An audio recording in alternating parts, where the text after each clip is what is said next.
Right now, a new age of human-machine relationships is upon us. Creatives and designers will be responsible for fashioning the relationship between humans and machine. So what principles should we be considering at the dawn of this new age? Coming to stage now to answer this question and more, we've got a great group of people, including Levi Brooks, a co-founder and CEO of ustwo. He also has a cool job. David Fisher, product lead of ustwo. Megan Harris, the managing director of Syzygy, New York. Did I say that right? I heard you taught me well. And Natalie Prout, the director of strategy for Phenomenon. Let's give them all a hand. So yeah, thanks to 4A, this has been a really exciting day. I've been able to geek out kind of in the back for most of the day. Once again, my name is Levi Brooks. I'm CEO and co-founder of ustwo. We're a design and technology studio in Los Angeles, California. We work with clients such as the Guggenheim, Headspace, and actually Google. So that, I don't know if it was a coincidence in terms of timing, but Matt and I have worked a lot on a lot of the projects he talked about, so Teachable Machine, Quick Draw. There's even a new one out right now that we worked on, launched yesterday, called Mix Lab, which is really exciting, and he kind of dabbled on that, so check it out when you get a second. So today we have an amazing panel with really great people and awesome organizations that I look up to. The talk is a little, in terms of the Wild Wild West, a lot of opinions, a lot of insights. I don't think there's a lot of definitions yet in this space, but it's really about the responsibilities, ethics, even principles when it comes to using AI and machine learning in this space, specifically with brands. So we have a lot of interesting questions. I'll try to save some time here at the end, last 5 minutes, for questions from the audience. And yeah, I think first we'll start with intros, and Dave can kind of give you his background. So hello, everyone. I'm Dave Fisher. I'm a product lead at ustwo in New York. If you haven't heard of ustwo, we're a digital product design and development agency born out of London. But we now have studios in New York, Sydney, and Malmo. We partner with some of the world's largest brands and companies and build meaningful, digital relationships and products as well. And yeah, like we work with a number of very large tech companies, financial institutions, large media companies, and we help them kind of build really interesting things with their data. Hi guys, my name is Megan Harris. I'm the managing director of a digital marketing company called Syzygy. Try to say that name. We're founded in Berlin and London, and I run the North America offering, and we mostly do digital experience and digital media. Recently, we did a survey about AI, but not really about what AI is and what it's doing, but more about how people feel about AI and around the ethics of AI. So I have a lot of stats and some thoughts for this panel today. Hi, I'm Natalie Prout. I'm a strategy director, not a director of strategy yet, but I work for Phenomenon. We define ourselves, and it's interesting, a lot of agencies have kind of come up and also been defining what they're doing as a business transformation agency. All of that to say, brands and businesses come to us with problems, and it's our job to help to try and solve those problems. We're strategically led as a business, but we are very much like creatively driven. Both the disciplines are constantly working together to try and solve problems in ways that are going to build brands and businesses that are going to give consumers what they want from a relationship with a brand and a business, and then finally try and build culture into every idea and to try and create things that have meaning and interest in the world rather than, you know, without that creative kind of layer, things can feel a little dry. Awesome. So just kind of step back for a second. We kind of thought before we jump right into the topic, because we're also at the end of the day, was just kind of getting from the three of them the interest in their ideas of what brands are leading the way or exciting you in the use of AI or machine learning, and anything you saw today that you wanted to call out. Love to just open that up to the group. I can jump in. So I really geek out with a lot of Google products. I think one of the best examples for me is Google Gmail's Smart Replies. That product kind of didn't really exist more than 3 or 4 years ago, and now it represents something like 10% of all the email responses that come from mobile. I saw a talk that was done by Karina Cortez, who I believe was the author of the crazy mathematics that was shown in the last presentation. But she explained that basically the process of creating smart replies involves some highly complex and incredibly innovative technology. But a lot of it just kind of came down to human curation. And just to be able to give people the ability to like very quickly hit one button and reply to an email. The thing that struck me is like how many man hours are saved by that functionality. So that represents a huge step forward in what we can do with utility software, for example. I guess dovetailing on that, was it apparent when you first saw it? You might be the wrong person to ask, but was it apparent the first time you saw that this was AI? No, actually. I mean, the first couple of times I used it, I just saw these kind of 3 little buttons at the bottom of the email, and I just thought that's kind of neat. And then I kept seeing that the answers changed and rotated over time, and that the system was able to infer from the content of the message what kind of reply to offer up. So that was a pretty incredible realization.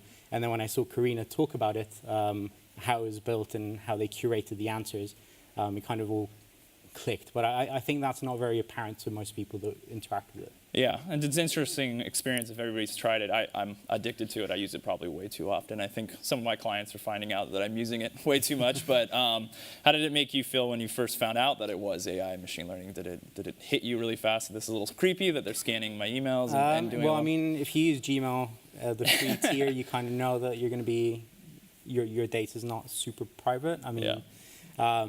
But I think once I knew that it was machine learning, I was like, wow, well, this is going to help me do my job better and quicker. So it kind of lost the sheen of the AI fanciness, I guess. Totally. How do you guys in general feel about being transparent with regards to the use of AI and machine learning? Do you think brands should be transparent about their use? We saw some great examples today. I mean, we've built a lot of projects. We don't usually tell people, it's in there. You don't usually see it, but we heard a great comment from Ricky today from Critical Mass about, possibly people can be open to it. So I'd be curious just to hear, do you feel like brands should be more transparent? So from surveying the US and just talking with people like ourselves today is, I think most of us, well, let's flip it. The consumer wants us to be transparent as marketers. I think let's flip it into what we should be doing rather than let's think about what the consumers really want from us when it comes to AI. I think consumers want us to be transparent. They don't want us to conceal anything. They don't want us to do any harm to them when it comes to AI, so we should listen to them. We had a conversation that I'd love for you to talk about because it was, should you tell people and be transparent? Well, it's a double-sided sword because if you tell them, it's going to initiate some fear inside them. We've already scared them enough when it comes to technology. And are we really there yet to even have that kind of fear in consumers? Most consumers, when thinking about AI, are open to AI, but a lot of them, about 50% probably, are still fearful. So how do we go about that is the question. Yeah, I think the challenge is that fiction has got quite a few years ahead of science when it comes to people's perceptions of what AI really means. If you ask the average consumer for an example of AI, they'll say the Terminator, and that's obviously not the example that we are looking to communicate. Or a sex robot. I get that a lot. Right. People talk about that. So when it comes to transparency of AI, I think personally, my belief is that consumers or people trust brands and they trust other people. I don't know if people inherently trust technology as a standalone thing. I think technology enabling things is what people want to invest their time and energy into.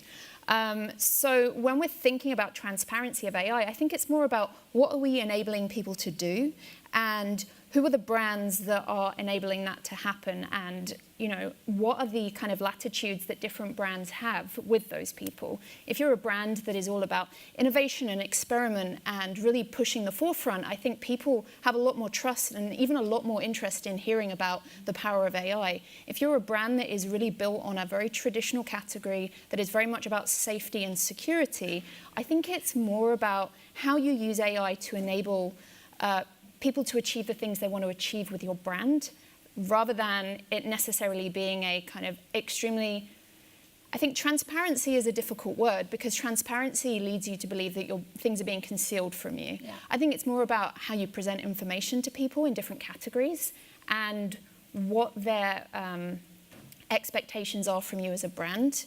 If your brand is built on trust, if you're Volvo and you roll out a piece of technology that allows a car to creep forward in traffic, people are delighted that Volvo is enabling that from their drive and they love the power of the technology. If you start to talk about kind of how, machine learning and the cloud and AI, people are like, whoa, like, what does that mean? Yeah. And I think that it really depends on your business and your brand, how you want to communicate that to people. But ultimately, it's not about concealing, it's more about how much are you communicating to enable people to get what they want from something. And then how do you communicate that? That's Right. also the hard part. I heard something on a panel around, so if a chatbot comes on, do you say, okay, I'm a chatbot, hi, or do you conceal it and just pretend that it's a human? What form do you start to talk to your consumers about transparency?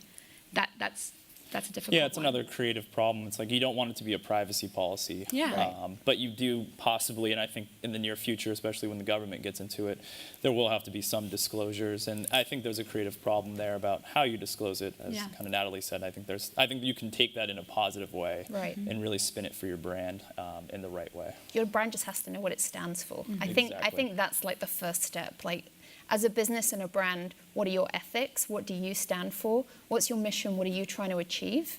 And then how are you using technology to get there? It's a challenge when we're seeing a lot of businesses and brands historically have kind of maybe abused that trust that people have had with them. So when we talk ethics, it's hard, right? Because the government only has so much kind of influence, especially in the US. Like if you look at Europe, people are much more open to government control over innovation. Here, I think the reason that it's light years, moving at light speed is because it doesn't have as much kind of like restriction. It means more innovation can happen. But the flip side of that is you need to make sure that the people that are making those decisions, you feel like they're making those decisions for the right reason. And don't have some bias involved, which Right. we've already seen a lot of examples. Right. And don't want to mention a client, Google, but Google Photos had some issues and a few other brands had some issues. And they've done a great job. I think a lot of those brands have done a great job of when those issues have arisen, been, transparent about what happened and what happened with the machine learning or the AI behind it and gotten in front of the story before it got out of control. So, Right. being ready when you are using machine learning, I think Sabri, has mentioned in the previous panel, when you're using new technologies, sometimes it's not production ready, and you have a whole host of problems there too as well. So, in terms of talking with your clients about using AI or machine learning, what are some of the common questions that you hear or kind of problems that you guys run into? One anecdote that I've got about that is we've had clients come to us and speculatively asking, like, what could machine learning do for us? And to me, it seems that it's kind of like an organizational question. How is your company structured? Do you have separate engineering, product, and marketing silos within your company? In order to be able to kind of gain the most value out of your company's data, you kind of need to think more holistically about how that data is organized and how you can potentially use machine learning to create data models to then generate value. It's still not super clear what that process is in my mind. I think we're still very early days, unless you're a tech company that's like very well integrated in that sense. But I think we will see some kind of patterns emerging. One thing that I'm kind of very interested right now in is there's a couple of companies that sell kind of prepackaged data models. So there's one company in New York, which is an independent AI company. They're called Clarify, and they have these image recognition models that span over a huge range of different discrete topics. So there's like a model that can spot types of food. There's a model that can identify like wedding pictures, antiques. There's a whole host of things, and it's available through an API. So I think that's really interesting because it's kind of machine learning out of a box. Yeah. And obviously that might be applicable to a narrower range of applications, but it might help smaller companies that don't have the resources to kind of get off the ground. Especially with data, for sure. Yeah. My clients are split. Half my clients come to me with fear because the only thing that they can think about is those couple stories that have happened in the last year or so around when it went wrong, and it did someone harm, and it had kind of fake news, and so they're kind of paralyzed by fear. And the way that I help them through that, and my company does, is set out a roadmap, and it's step by step. It's not going to take anyone's jobs. It's not going to take over your whole department. Let's figure out, like you said, what areas of your business that AI can help scale in a thoughtful way. So that's half of my clients, and I help them with roadmaps around AI.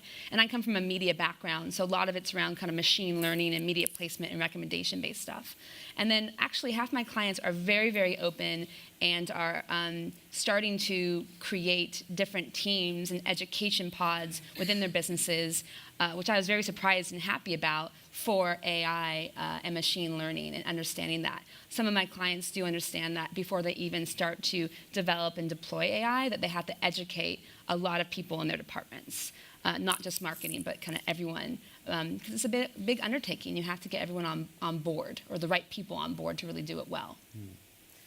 I think for us at Pheno, clients quite often are coming with maybe a slightly more macro question, which is, what is the future of our business, and what other kind of lines of business could we be in that would kind of continue to grow who we are and what we want to be in ways that future-proofs us.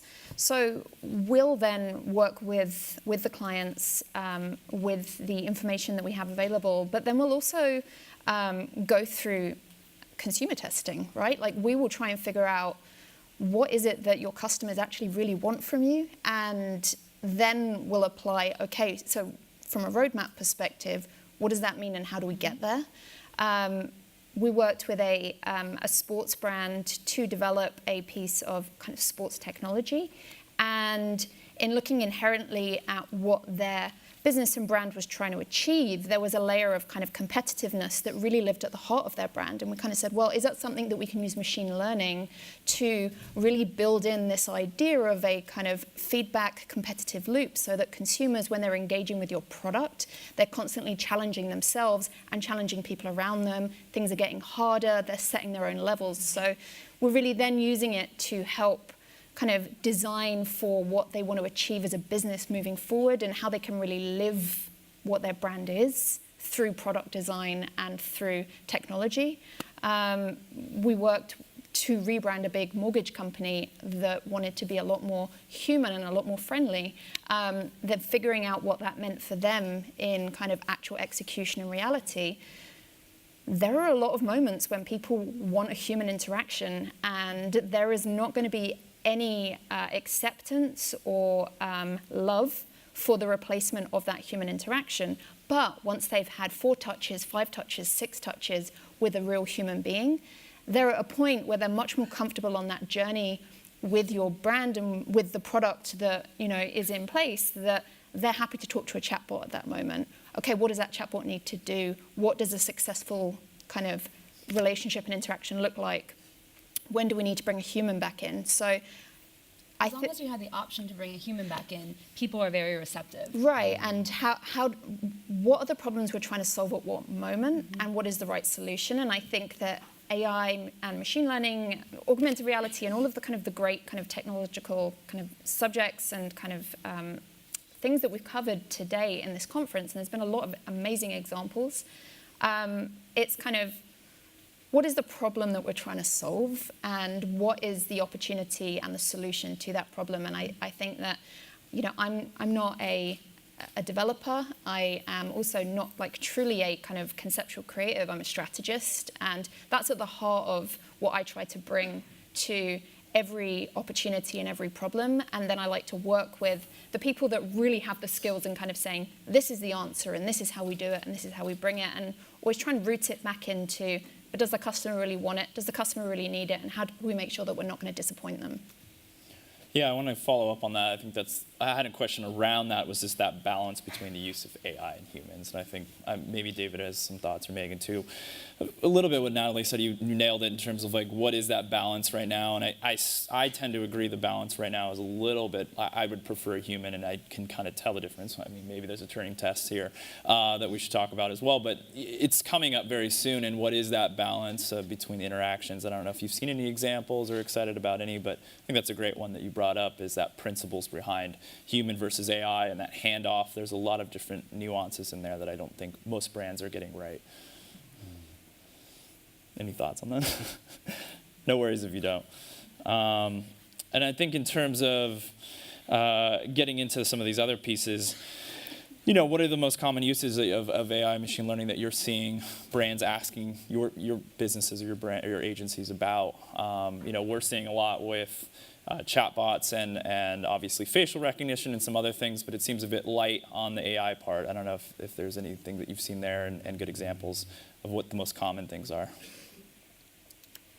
I think for me, I don't think clients totally understand what AI is a lot of the time. I think they want a technological solution that excites them.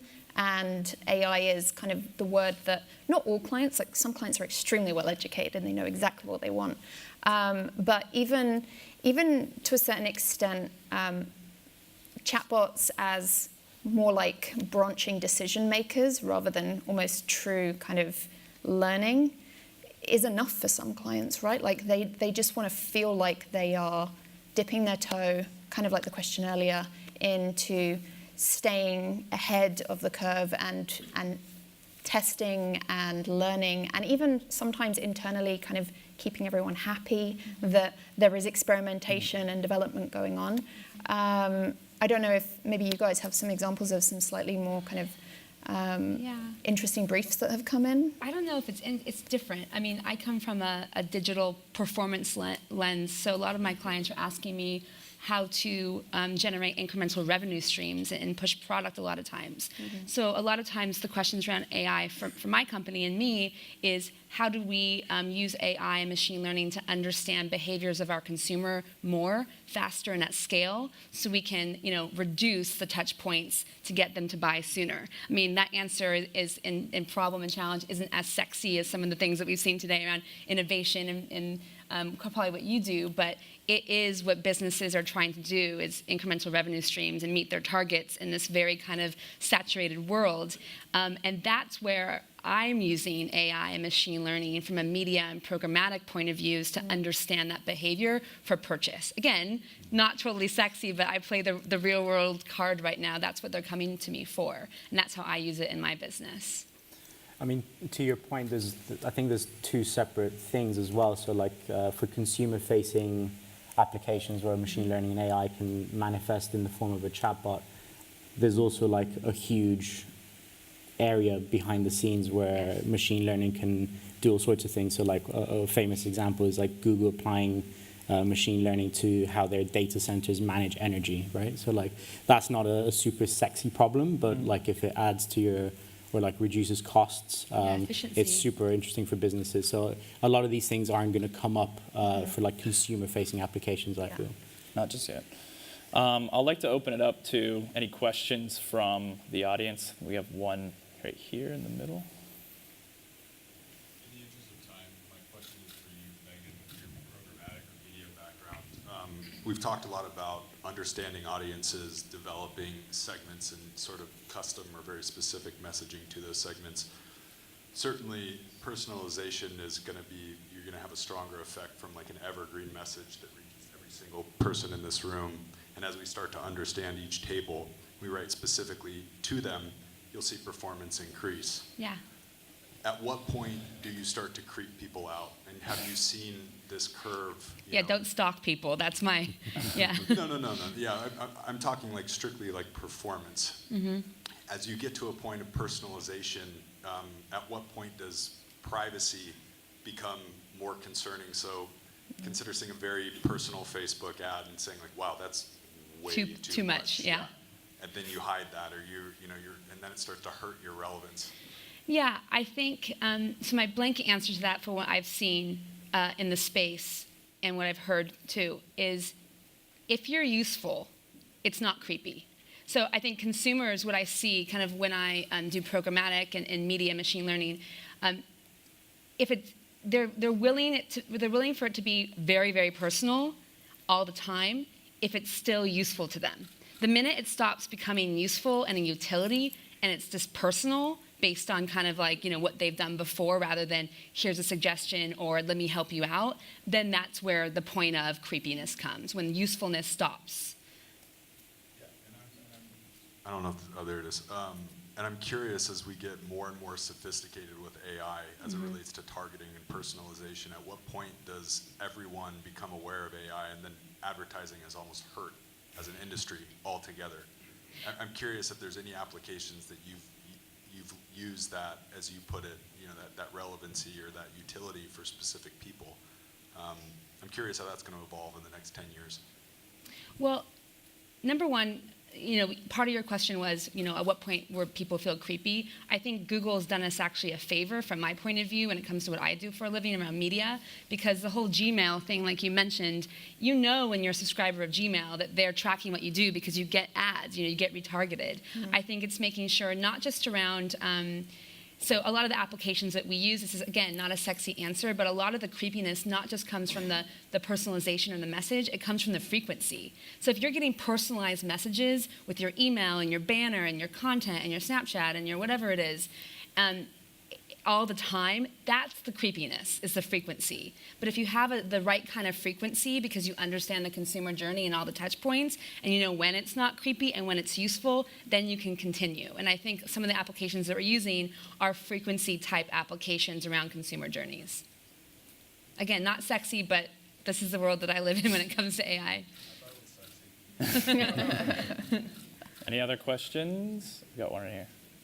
Well, I'm up front, but I'm in media as well, and it's not sexy on the media side. It's Well, not usefulness fun. is sexy, I guess. But I think one of the questions that we kind of sit and grapple over internally, and we've all talked about it today, is that there really isn't a replacement of people. Yeah. It's basically this collaboration of data and people. Mm-hmm. And do you find, how do we start talking about that with, clients that because they automatically think it replaces people, No. but the idea is that there still needs to be people there to actually mine the insights and actually give them something other than a click-through rate, a BCR, or whatnot. Mm-hmm.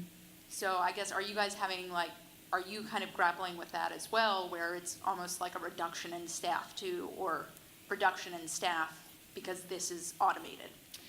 Or at least are you having trouble kind of bringing forward the insights because Yeah. you don't have enough people?